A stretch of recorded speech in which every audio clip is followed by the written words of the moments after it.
Welcome back students to our another video lecture of advanced construction technology. Today we are going to start a new chapter temporary structures.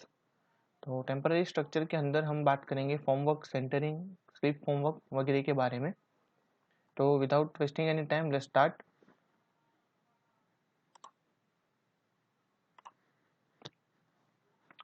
Here is the formwork. A formwork is a mold including all supporting structures used to shape and support the concrete until it retains sufficient strength to carry its own weight. It should be capable of carrying all imposed dead and live loads apart from its own weight. The formwork is commonly made of steel and timbers. यहाँ पे lines में ये कह रहा है कि जो formwork है वो एक इस किस्म का मोल्ड होता है जो कंक्रीट को सपोर्ट करेगा, ठीक है, स्ट्रक्चर को सपोर्ट करेगा जब तक वो सफिशिएंट स्ट्रेंथ अपनी अचीव नहीं कर लेता. ठीक है, जब तक सफिशिएंट स्ट्रेंथ वो अचीव नहीं करता तब तक एक ऐसा स्ट्रक्चर होगा, मोल्डिंग स्ट्रक्चर होगा जो उससे को सपोर्ट करेगा. ठीक है, आप फिगर में भी देख सकते हो, ये पूरा जो मटेरियल आपको दिख रहा है वो फॉर्म वर्क है और ये बीच में रेनफोर्समेंट बार है. ओके, फॉर्म वर्क कैसा होना चाहिए? तो वो इम्पोज लोड, लाइव लोड और डेड लोड और खुद का सेल्फ वेट, ये सभी चीजों को कैरी कर पाए इस किस्म का होना चाहिए. ठीक है, जनरली उसके दो टाइप रहते हैं, एक तो स्टील फॉर्मवर्क रहता है, दूसरा होता है टिम्बर फॉर्मवर्क. दोनों ही मार्केट में ज्यादा मात्रा में यूज होने वाले मटेरियल है. ठीक है, आप लोगों ने देखे भी होंगे.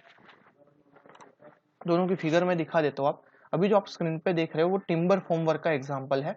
ठीक है, ये जो आपको पूरा स्ट्रक्चर यहाँ पे दिख रहा है वो टिम्बर फॉर्मवर्क का एग्जाम्पल रहेगा और स्टील फॉर्मवर्क का कुछ इस किस्म का दिखने वाला है. पतरे की सीट होती है, ठीक है, फॉर्मवर्क के रूप में. ये स्टील फॉर्मवर्क हो गया और ये हमारा टिम्बर फॉर्मवर्क हो गया. नेक्स्ट फ्यू पॉइंट्स देख लेते हैं. A formwork has been in use since the beginning of concrete structures. A new materials such as steel, plastic, and fiberglass are used in the formwork. Greater attention is being given to the design, fabrication, erection, and dismantling of the formwork. A formwork is designed according to the ACI document SP4. मतलब कि जो formwork है उसमें ऐसा कहना चाह रहे हैं कि जब से कंक्रीट इस्तेमाल करने में आया है तभी से हमको फॉर्मवर्क की जरूरत पड़ गई है. ठीक है, जब से हमने कंक्रीट इस्तेमाल किया है तब से हम लोग फॉर्मवर्क यूज कर रहे हैं. अभी मार्केट में नए मटेरियल भी आने लगे फॉर्मवर्क को यूज करने के लिए. प्लास्टिक मटेरियल हो गए, फाइबर ग्लास मटेरियल हो गए और स्टील तो आपको पता ही है. अभी फॉर्मवर्क के अंदर ज्यादा अटेंशन हम लोग उसकी डिजाइन, उसकी फैब्रिकेशन, उसको निकालने की पद्धति के ऊपर हम लोग ज्यादा फोकस कर रहे हैं. ठीक है, तो जो हमारी वर्किंग प्रोसेस है वो बहुत इजी हो जाएगी. ठीक है, तो ये एक ध्यान में रखने वाली चीज है. दूसरी चीज ये ध्यान में रखनी है हमें कि जो फॉर्मवर्क की डिजाइन होती है वो ACI डॉक्यूमेंट SP4 के आधारित होती है. ठीक है, उसके ऊपर से हम लोग उसकी डिजाइन करेंगे फॉर्मवर्क रिलेटेड. नेक्स्ट टॉपिक है हमारा क्वालिटीज ऑफ फॉर्मवर्क. ठीक है, कौन सी क्वालिटी हमें फॉर्मवर्क में दिखने के लिए मिलेगी?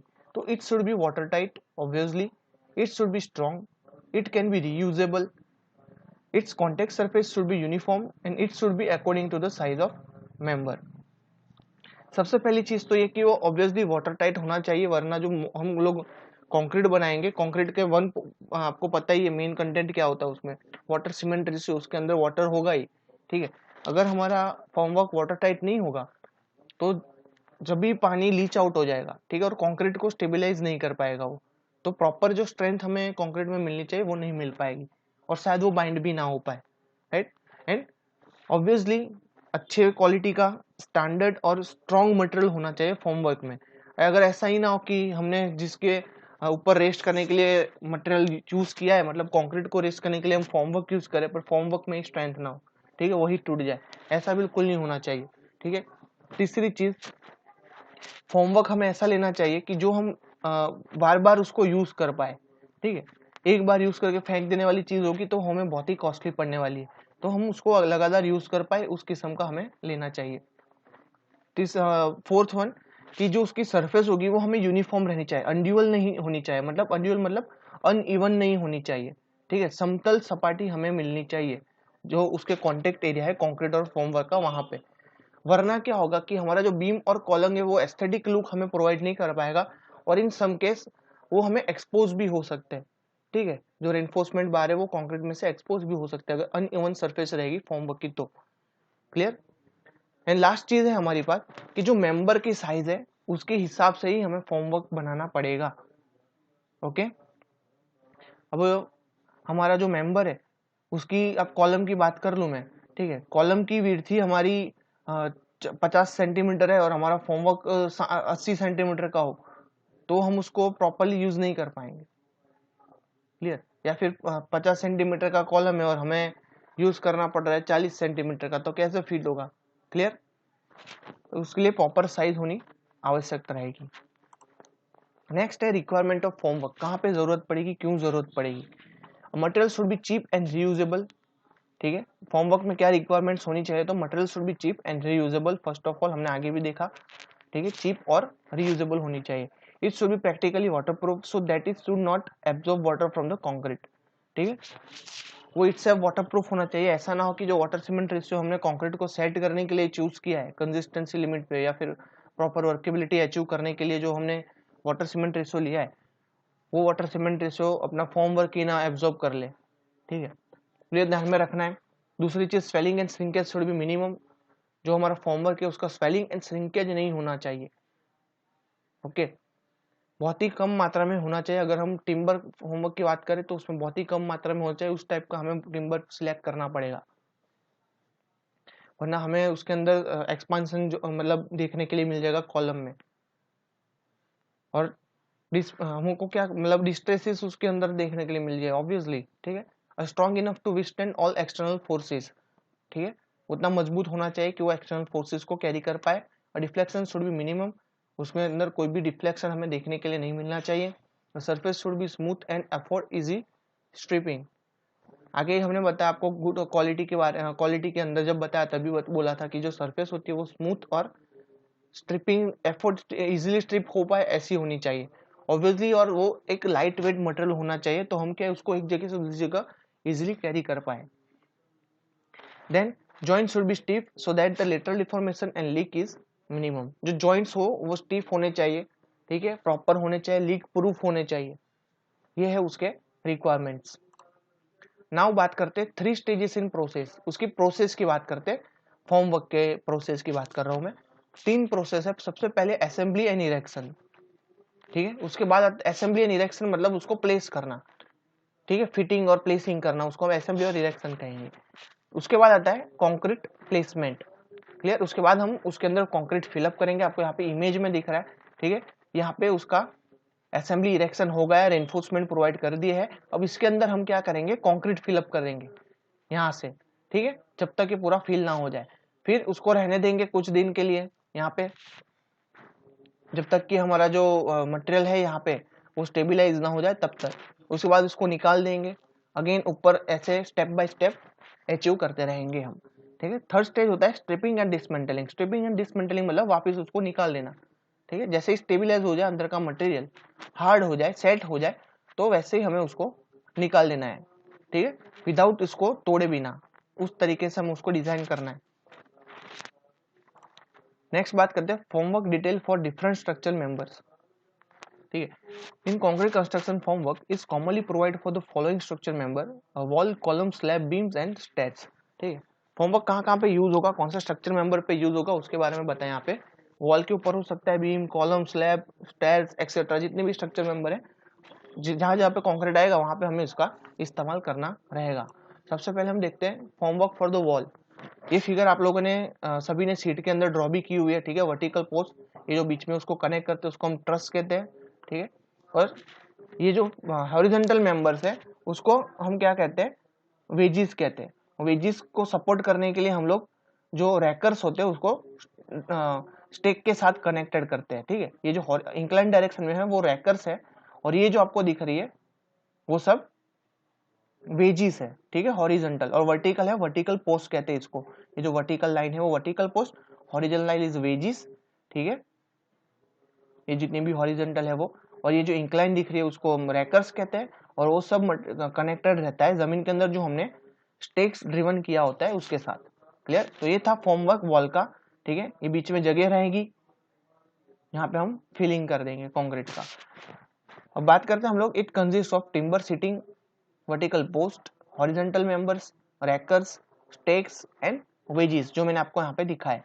Clear, vertical horizontal members, trusses, यहाँ पे दो वेजिस के जॉइंट्स, रैकर्स और ये stakes. After completing one side of the formwork, reinforcement is provided at the place. Then the second side formwork is provided.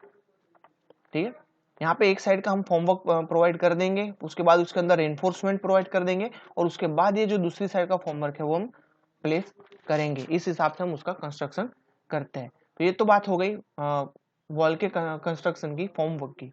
अब बात करते हैं फॉर्मवर्क फॉर कॉलम. कॉलम की भी आपको फिगर ड्रॉ करवाई हुई हमने असाइनमेंट में. ठीक है, आपको कंपोनेंट्स पता ही होंगे. ये जो हॉरिजॉन्टल मेंबर है उसको हम योक्स कहते हैं. ठीक है, ये जो बीच में वुडन सीट है उसको हम एंड प्लैंक्स कहते हैं. ठीक है, एंड ये जो है बोल्ट से हम उसको कनेक्ट करते हैं, साइड प्लैंक के द्वारा हम उसको बोल्टेड कनेक्शन से कनेक्ट कर देते हैं. तो क्या कॉलम एकदम फिक्स हो जाएगा और एक्सपांड नहीं हो पाएगा. ठीक है, तो ये पूरी जो सीट है वुड या फिर मेटल की हो सकती है, स्टील की. ओके, इसके अंदर फॉलोइंग पार्ट्स है, आपको मैंने बताया अभी आपको, side and planks, yokes, nut and bolts. Two end and two side planks are jointed by the yokes and bolts. ठीक है, ये जो भी टू एंड्स है यहाँ पे और यहाँ पे, वे दोनों बोल्ट से कनेक्टेड हमें करना पड़ेगा, फिट करना पड़ेगा. उसके बाद बात करते हैं कॉलम की, फॉर्मवर्क फॉर द कॉलम. इस हिसाब से देखो, आप सर्कुलर फॉर्मवर्क भी प्रोवाइड कर सकते हैं सर्कुलर सेक्शन के लिए, और ये रेक्टेंगुलर फॉर्मवर्क भी हम लोग प्रोवाइड कर सकते हैं, वुडन फॉर्मवर्क भी प्रोवाइड कर सकते हैं, स्टील फॉर्मवर्क भी प्रोवाइड कर सकते हैं. फिगर में देख सकते हैं इसको. Now formwork for the slab and beam. Slab और बीम के अंदर कैसे हमें फॉर्मवर्क प्रोवाइड करना है, तो यहाँ पे आप फिगर देख रहे हो. ये फिगर आपको G2 के एग्जाम में भी रुकनी है. कौन सी चीज इसके अंदर आएगी, तो सबसे पहले सॉल्व प्लेट्स आएगी. ठीक है, वेजिस आएंगे, props, head tree, planks, metal and ledgers आएंगे. अब फिगर के बारे में देखते एक बार. ये जो आपका स्लैब है यहाँ पे, ठीक है, ये आपका फॉर्मवर्क, ये जो आपको दिख रहा है पूरा का पूरा जो स्ट्रक्चर है नीचे का, इसके अलावा चीज को छोड़िए, पूरा फॉर्मवर्क है. बैटन्स किसको कहते हैं, तो ये यहाँ पे जो जॉइंट्स है, ठीक है, उसको बैटन्स कहेंगे. सॉरी, जॉइंट्स है, उसके ऊपर का जो स्ट्रक्चर है उसको हम बैटन्स कहेंगे. ये जो आपको पोर्शन है कॉलम के ऊपर, वो है आपका जॉइस्ट. जॉइस्ट के ऊपर आपको ये हॉरिजॉन्टल लाइन दिख रही है, वो है बैटन, जहाँ पे फॉर्मवर्क प्लेस करेगा. ठीक है, वो दोनों को अलग करने के कहते हैं वर्टिकल हॉरिजॉन्टल पोस्ट को हमें कनेक्ट करना है, तो उसके लिए हम लेजर्स प्रोवाइड करेंगे यहाँ पे, जो आप देख रहे हो यहाँ पे. ओके, ये पूरा वर्टिकल मेंबर के ऊपर कनेक्टेड है, वर्टिकल पोस्ट के ऊपर कनेक्टेड है, जो एक हेड ट्री के माध्यम से कनेक्टेड रहेगा. ठीक है, ये जो पूरी क्लीट है वो हेड ट्री के माध्यम से यहाँ पे कनेक्टेड है. ये हेड ट्री है, ये पूरी वर्टिकल क्लीट है, वर्टिकल पोस्ट है, या फिर प्रॉप भी कह सकते हो उसको. ये है आपका हॉरिजॉन्टल ब्रेस. जितने भी वर्टिकल प्रॉप्स है उसको कनेक्ट करने के लिए हम हॉरिजॉन्टल ब्रेसेस प्रोवाइड करेंगे, तो ये स्टेबल रहेंगे, एक अपनी जगह से हिल नहीं पाएंगे. और लास्ट में हम उसको सॉल्व प्लेट्स और फोल्डिंग वेजेस से कनेक्ट कर देंगे. ये जो नीचे लास्ट में दिख रहे हो ग्राउंड के साथ, वो सॉल्व प्लेट से, उसके ऊपर आती है फोल्डिंग वेजेस. तो ये था पूरा स्ट्रक्चर फॉर्मवर्क का स्लैब और बीम के अंदर का. ठीक है, beam formwork rest on a head tree, slab formwork rest on a batten and joist. जो भी बीम फॉर्मवर्क है, ये जो बीम है वो हेड ट्री के ऊपर रेस्ट कर रहा है, और ये जो स्लैब है वो बैटन एंड जॉइस्ट के ऊपर रेस्ट कर रहा है. ऑब्वियसली आप देख सकते हो, ये आपका स्ट्रक्चर, ये और ये बीम है और ये पूरा स्लैब है. ठीक है, कंटिन्यूस स्लैब. तो ये जो कंटिन्यूस स्लैब है हमारा, वो बैटन और जॉइस्ट के ऊपर सपोर्ट दे रहे हैं हम लोग उससे. ठीक है, जॉइस्ट, बैटन और जॉइस्ट से सपोर्ट दे रहे हैं यहाँ पे, और ये जो बीम है उसको हम लोग हेड ट्री से सपोर्ट दे रहे हैं वर्टिकल प्रॉप के माध्यम से. Okay, If props the height are more than 8 provide horizontal braces. मतलब ये जो horizontal braces की मैंने बात की कनेक्ट करने के लिए, वो अगर ये जो वर्टिकल प्रॉप्स है, ठीक है, वर्टिकल पोस्ट है, उसकी हाइट 8 मीटर से ज्यादा हो तभी हम उसको प्रोवाइड करेंगे हॉरिजॉन्टल ब्रेसेस को. ठीक है, 8-8 मीटर के डिफरेंस पे हम लोग उसको प्रोवाइड कर सकते हैं. ये दूसरी फिगर है आपके समझने के लिए बीम फॉर्मवर्क के अंदर. ठीक है, ये ब्रेसेस और ये जॉइस्ट, ये पूरा head formwork in vertical post, और ये आपका टिम्बर फॉर्मवर्क. ठीक है, इसके अंदर हम लोग प्लेस करेंगे कंक्रीट यहाँ पे बीच में. ठीक है, यहाँ पे हम अंदर कंक्रीट मिक्स करेंगे. नाउ बात दिखा रहा हूँ आपको फिगर में जो है यहाँ पे फॉर्मवर्क फॉर द स्लैब. ठीक है, ये पूरा स्लैब ऐसे हम लोग फिलअप करते हैं. ये आप फिगर देख रहे हो वो है formwork for the stats. Stack की फॉर्मवर्क कैसा रहेगा, तो आप देख सकते हो यहाँ पे इस consist vertical and incline post, vertical and incline post आएंगे, वो incline members, wooden planks, seats, stringers and riser planks.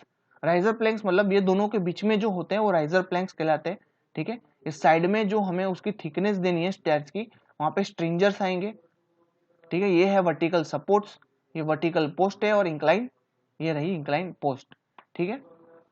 इस किस्म से हम लोग उसको स्टेयर की फॉर्मवर्क की डिजाइन करेंगे। आप यहाँ पे देख सकते हो ये फॉर्मवर्क पूरा क्रिएट कर दिया है, ये मजदूर यहाँ पे खड़ा है, पूरा फॉर्मवर्क क्रिएट किया है, देखो।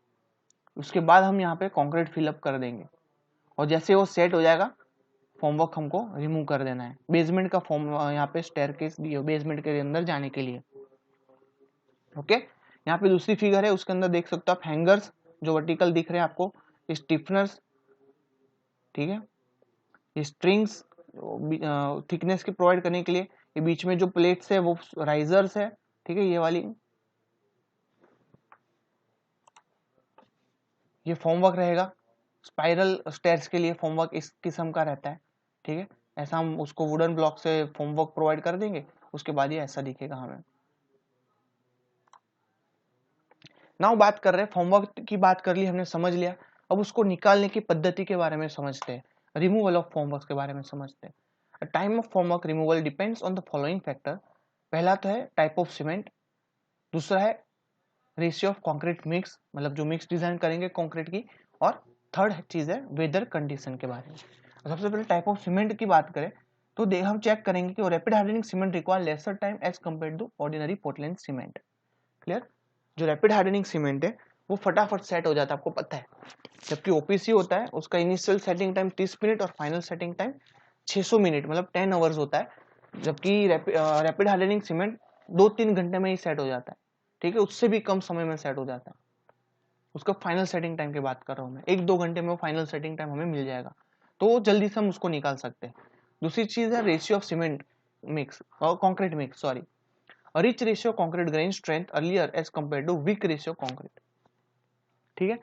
कॉन्क्रीट जितना रिच बनाएंगे हम, ज्यादा ग्रेड का यूज करेंगे, वो ज्यादा स्ट्रेंथ हमें प्रोवाइड करेगा, और वीक कॉन्क्रीट होगा वो वीक स्ट्रेंथ प्रोवाइड करेगा, ठीक है। जो ज्यादा स्ट्रेंथ वाला कॉन्क्रीट है उसके फॉर्मवर्क को हम निकाल सकते हैं पहले से ही, जबकि वीक कॉन्क्रीट होगा वो हमें उसको प्रॉपर सेट होने का टाइम देना पड़ेगा, और प्रॉपर उसको टाइम देने के बाद ही हम वो फॉर्मवर्क को निकाल पाएंगे।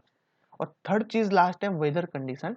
Hydration process accelerate in hot weather condition as compare to the cold and humid weather condition.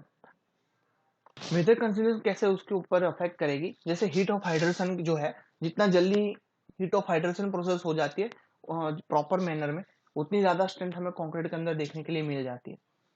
तो यहाँ पे जो हॉट वेदर कंडीशन होती है, समर कंडीशन होती है, वहां पे हीट ऑफ हाइड्रेशन प्रोसेस काफी ज्यादा जल्दी हो जाती है एज कम्पेयर टू जो कोल्ड और ह्यूमिड वेदर कंडीशन होती है उसके हिसाब से, ठीक है। तो ये इस तरीके से वेदर कंडीशन उसके ऊपर इफेक्ट करेगी। नाउ बात करते हैं कि हम फॉर्मवर्क को कैसे और कौन से टाइम पे निकालना है। तो time of removal of formwork, ठीक है। टोटल 6 सीरियल नंबर्स हैं यहाँ पे, स्ट्रक्चर मेंबर्स दिए different different. Ordinary Portland cement कब निकालेंगे और रैपिड हार्डनिंग सीमेंट कब निकालेंगे, अगर फॉर्मवर्क लगाए तो वो कब निकालेंगे, उसके बारे में डिस्कस करते हैं। सबसे पहले स्ट्रक्चर मेंबर जैसे कि बीम साइड्स और वॉल्स एंड कॉलम्स हो गए, तो उसको निकालने के लिए हमें, और अगर ऑर्डिनरी पोर्टलैंड सीमेंट की बात करें तो 2 से 3 दिन कम से कम लगेंगे, ठीक है। जबकि रैपिड हार्डनिंग सीमेंट अगर हमारे पास होगा तो 2 दिन में इनफ है सेट होने के लिए, तो हम 2 दिन बाद फॉर्मवर्क निकाल सकते हैं। दूसरा जो वर्टिकल सपोर्ट होते हैं, स्लैब होते हैं, स्लैब उसके अंदर वर्टिकल सपोर्ट उसको रहने देने हैं, ठीक है। बाकी जो फॉर्मवर्क है वो हम निकाल सकते हैं, जो आजू बाजू के स्ट्रिंग्स होते हैं, ठीक है। वर्टिकल पोस्ट को रहने देना है, जो डायरेक्ट स्लैब को सपोर्ट कर रहा है वो, तो वो है हमारा 4 दिन ऑर्डिनरी पोर्टलैंड सीमेंट के केस में, और रैपिड हार्डनिंग सीमेंट के केस में 3 दिन। Then slab complete formwork removal, मतलब ये इंक्लाइन जो पोर्शन था, इंक्लाइन मेंबर था, इंक्लाइन पोस्ट था, वो भी हम निकाल सकते हैं 10 दिन के बाद स्लैब के केस में, ठीक है, फॉर ऑर्डिनरी पोर्टलैंड सीमेंट। जबकि रैपिड हार्डनिंग सीमेंट सिर्फ 5 ही दिन में हम उसको अपनी जगह पे से रिमूव कर सकते हैं फॉर्मवर्क को। अब बीम की बात करूं, बीम के अंदर removal of seating props remain intact, मतलब कि जो सिटिंग्स थी बीम की आजू बाजू जो हम उसको थिकनेस के लिए प्रोवाइड करते हैं वो सिटिंग्स निकाल सकते हैं, पर जो प्रॉप्स वर्टिकल मेंबर है वो हम उसको वहां पे रहने देंगे। तो ऑर्डिनरी पोर्टलैंड सीमेंट में वो जो सिटिंग्स है वो 8 दिन में निकल जाएगी, फॉर्मवर्क 8 दिन में निकल जाएगा, जबकि रैपिड हार्डनिंग सीमेंट में सिर्फ 5 दिन में हम उसको निकाल सकते हैं। Then beams and arches complete formwork removal up to 6 meter span. ठीक है, बीम एंड आर्चेस में अगर स्पान आपका 6 मीटर तक का है तो फॉर्मवर्क ऑर्डिनरी पोर्टलैंड केस में सीमेंट के केस में 14 दिन में हम उसको रिमूव कर देंगे, जबकि रैपिड हार्डनिंग सीमेंट के केस में उसमें 5 से 8 दिन लगेंगे, सिर्फ उससे आधे से भी कम दिन में हम उसको निकाल सकते हैं। Then beam and arches completely removal 6 meter से ज्यादा बड़ा स्पान हो। ठीक है, यहाँ पे दो कंडीशन है बीम और की कंप्लीट रिमूवल की, एक तो 6 मीटर से ज्यादा स्पान हो तो, और 6 मीटर से कम स्पान हो तो। ठीक है, 6 मीटर तक का स्पान हो तो ऑर्डिनरी पोर्टलैंड सीमेंट में 14 दिन और रैपिड हार्डनिंग सीमेंट में 5 से 8 दिन, जबकि 6 मीटर से ज्यादा हो तो ऑर्डिनरी पोर्टलैंड सीमेंट में 21 दिन लगेंगे फॉर्मवर्क को रिमूव करने के लिए, और रैपिड हार्डनिंग सीमेंट को 8 से 10 दिन लगेंगे फॉर्मवर्क को रिमूव करने के लिए। तो ये है उसके क्राइटेरिया रिमूवल ऑफ फॉर्मवर्क के। अब बात करते हैं हम लोग एडवांटेज ऑफ स्टील फॉर्मवर्क की। ठीक है, आपने टिम्बर फॉर्मवर्क तो बहुत जगह पे देखा होगा, और अब तो स्टील फॉर्मवर्क भी काफी जगह पे आप देखते हो। तो वो दोनों में एडवांटेज क्या है स्टील फॉर्मवर्क यूज करने में? Why we are not going to select timber formwork nowadays? ठीक है, तो फर्स्ट ऑफ ऑल तो it can be use for number of times. जो वुडन होगा वो हम ज्यादा बार यूज नहीं कर पाएंगे, वो पानी के कांटेक्ट में आने से खराब हो सकता है और उसकी लाइफ कम होती है, जबकि स्टील जो होगी उसकी लाइफ ज्यादा रहेगी और उसको हम मल्टीपल टाइम यूज कर पाएंगे। It is non absorbent. Steel जो मटेरियल होता है वो पानी को बिल्कुल भी एब्जॉर्ब नहीं करेगा एज कम्पेयर टू टिम्बर, वो कम एब्जॉर्ब करेगा। In short, smooth finish surface obtain. ठीक है, टिम्बर में हमें काफी बार क्या होगा कि फ्रीज एंड थॉ इफेक्ट उसके अंदर देखने के लिए मिलेगी, तो अनइवन सरफेस देखने के लिए मिल सकती है, बट वो चीज स्टील के अंदर नहीं होती है। ठीक है, तो हमें स्मूथ फिनिशिंग देखने के लिए मिलेगा। Then no shrinkage and formwork occurs. Obviously steel shrink होता ही नहीं है। ठीक है, जबकि टिम्बर जो होता है वो श्रिंक और स्वेल दोनों होता है, यहाँ पे वो चीज नहीं देखने के लिए मिलती स्टील फॉर्मवर्क के अंदर। Then easy to use, obviously दोनों ही इजी टू यूज है, टिम्बर और स्टील। स्टील हमें ज्यादा कन्वीनियंट रहेगा कंस्ट्रक्शन में। Then it volume is less. जो वुडन टिम्बर के जो फॉर्मवर्क है, वुडन फॉर्मवर्क है, उसके अंदर हमें स्ट्रेंथ लेनी है तो उसकी थिकनेस ज्यादा होती है। ठीक है, जबकि स्टील फॉर्मवर्क होगा वो पतली सी सीट होगी, फिर भी हमें प्रॉपर स्ट्रेंथ मिल जाएगी जो लोड को कैरी कर पाए, लिटरल्स और जो हमें डेड लोड वगैरह मिलते हैं उसको वो सपोर्ट कर पाएगी। Then strength is more, obviously steel है वुड से ज्यादा ही स्ट्रेंथ हमें प्रोवाइड करता है, वो सबको पता है। ठीक है, तो उसकी स्ट्रेंथ ज्यादा रहेगी, वो उसका एक एडवांटेज रहेगा as compare to timber formwork. तो स्टूडेंट्स बस आज के लिए इतना ही रखते हैं। यहाँ पे फॉर्मवर्क जो आपका पोर्शन है ओवरव्यू फॉर्मवर्क का, वो यहाँ पे कंप्लीट होता है। Thank you for watching the video. Next lecture में हम लोग नए टॉपिक के साथ जैसे कि स्लिप फॉर्मवर्क और सेंटरिंग ऑफ आर्चेस के बारे में पढ़ेंगे। तब तक के लिए टेक केयर ऑफ योरसेल्फ।